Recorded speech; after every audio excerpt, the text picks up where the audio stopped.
Bonjour à vous deux. Bonjour. Isabelle Regoff, vous êtes directrice de l'ISBA TP et Novès, vous êtes diplômée 2014 de cette école. Oui, c'est bien ça. Le secteur du BTP et du bâtiment en général suscite beaucoup d'idées préconçues. C'est vrai. Ouais. Au premier rang desquelles, on pense tous que les ingénieurs sont dans leur tir d'ivoire et ne vont pas sur le terrain. C'est absolument faux. En effet, parce que si un ingénieur se contentait d'exercer son métier à l'intérieur de son bureau, il n'aurait que, je dirais, 20% de la vision de la réalité de ce qui se fait. Il serait déconnecté du terrain et il ne pourrait pas mener à bien ses études. Il a besoin du contact terrain, il a besoin de savoir comment les choses se réalisent dehors, de voir le travail des entreprises. C'est très très important et je pense que Novès pourra affirmer ce point. Oui, ingénieur va sur le chantier. Bon, oui, un ingénieur doit aller sur le chantier parce que tout ce qu'il préconise lui au bureau, il doit savoir comment ça va être réalisé et quels sont les problèmes que les ouvriers rencontrent sur le terrain pour mettre en œuvre sa conception au bureau. Donc je pense qu'un ingénieur, il passe aussi à voir 50% de son temps sur le terrain pour se frotter à la réalité. Quand un ingénieur travaille en bureau d'études, on prétend qu'il n'a qu'une tâche définie et le métier n'est pas très varié. Alors ça aussi, c'est une contre-vérité, car un ingénieur en bureau d'études, donc c'est vrai, il passe peut-être beaucoup de temps derrière son ordinateur à mener ses calculs, à concevoir sa structure, c'est évident, mais son travail n'est absolument pas monotone et très très varié parce qu'il est obligé de s'intéresser à beaucoup de problématiques. Si par exemple c'est un ingénieur spécialisé en béton armé, il va s'intéresser à son problème de structure, mais au problème du sol pour définir ses fondations. S'il fait du bâtiment, il va s'intéresser à la thermique, à l'acoustique. Donc déjà, vous voyez, le champ des investigations scientifiques est important. Et de plus, chaque projet, chaque chantier est un prototype. Il ne fera jamais deux fois le même travail. Et ça, c'est important de le dire et de le faire savoir. Oui, je pense que je veux m'aligner, je vais un peu suivre Mme Regoff dans ce qu'elle dit, parce que chaque projet ne se ressemble pas. Il n'y a pas un projet qui ressemble à l'autre, même si c'est dans la même parcelle, mais c'est toujours différent. Donc dans le métier d'ingénieur, je pense que c'est un métier qui est assez diversifié et qui nous amène à toucher un peu plusieurs corps d'État dans lesquels nous travaillons. Donc je pense que cette idée, elle est fausse. BTP prétend aussi que les filles n'y ont pas leur place. Écoutez, là, vous avez un bel exemple de parité.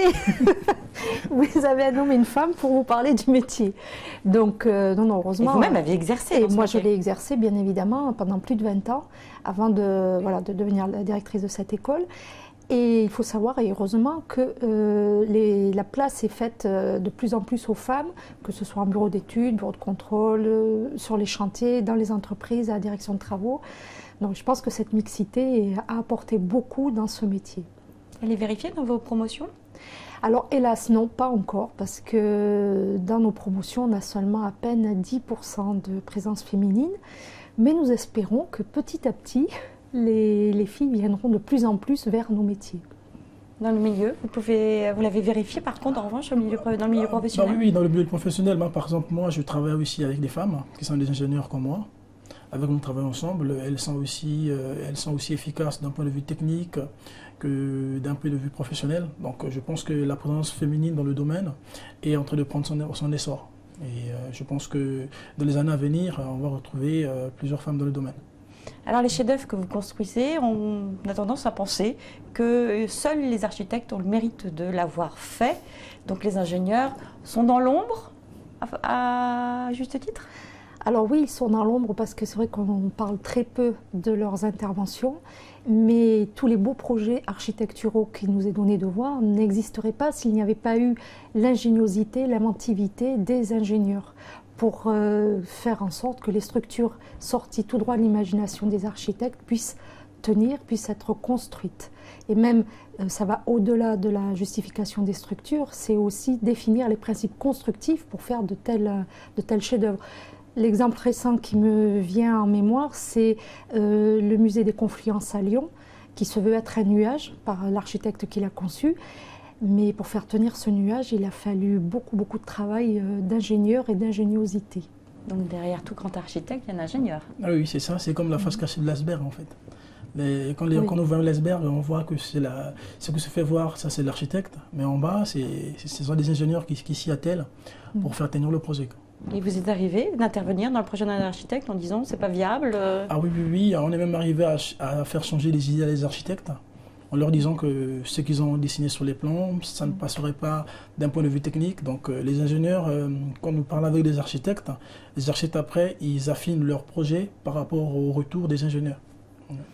Isabelle Novez, merci. Merci Karine. Merci.